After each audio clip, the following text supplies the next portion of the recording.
Hello મિત્રો, નમસ્કાર. હું છું બંસી. સ્વાગત છે તમારું અંતરથી અનંત સુધીમાં. એટલે કે મારી અંદર જે કઈ રહેલી વાતો, જે કઈ વિચારો છે તેને અનંત લોકો સુધી પહોંચાડવાનો પ્રયત્ન હું કરીશ. તો આજનો મારો ટોપિક છે માતા બનવા માટેનો સાચો સમય. તો માતા બનવા માટેનો કોઈ નક્કી સમય કે ઉંમર નથી હોતી. કોઈએ કહ્યું એટલે માતા બનવું, અથવા તો કોઈ ફિલ્મ કે રીલ્સમાં માતા અને બાળકને હસતા રમતા જોઈ 2 મિનિટ માટે વિચાર આવી જવો કે મારે પણ માતા બનવું છે, તો એ વાત બરાબર નથી. પછી એ જ બાળક જ્યારે રાતની ઊંઘ બગાડે છે, જ્યારે જવાબદારીઓ વધે છે, ત્યારે બોજ બની જાય એવું ના થવું જોઈએ. એટલે કે માતા બનવા માટે સ્ત્રી પોતે પહેલા તો શારીરિક અને માનસિક રીતે સક્ષમ હોવી જરૂરી છે. ખાલી બાળકનો ઉછેર કરવાથી માતા નથી બનાતો. બાળકની સાચી અને સારી પરવરિશની જરૂર છે. તો સાચી અને સારી પરવરિશ કોને કહેવાય?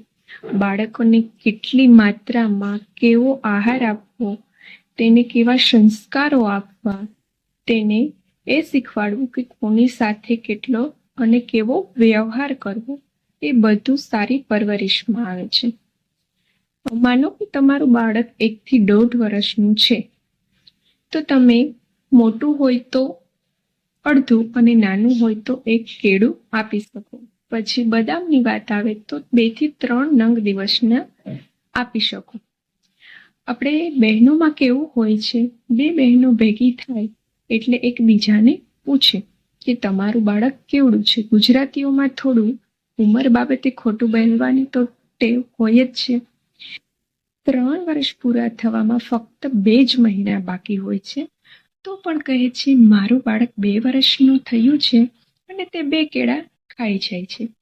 પછી ઘરે આવી 1.5 વર્ષના બાળકનો વારો ચડે કે જો તે સાંભળ્યું હતું ને, પેલો છે તે 2 કેળા ખાઈ જાય છે, એટલે તારે પણ ખાવા જ પડશે. પછી થાય શું? બાળકની તબિયત બગડે છે. તો આવું ના થવું જોઈએ.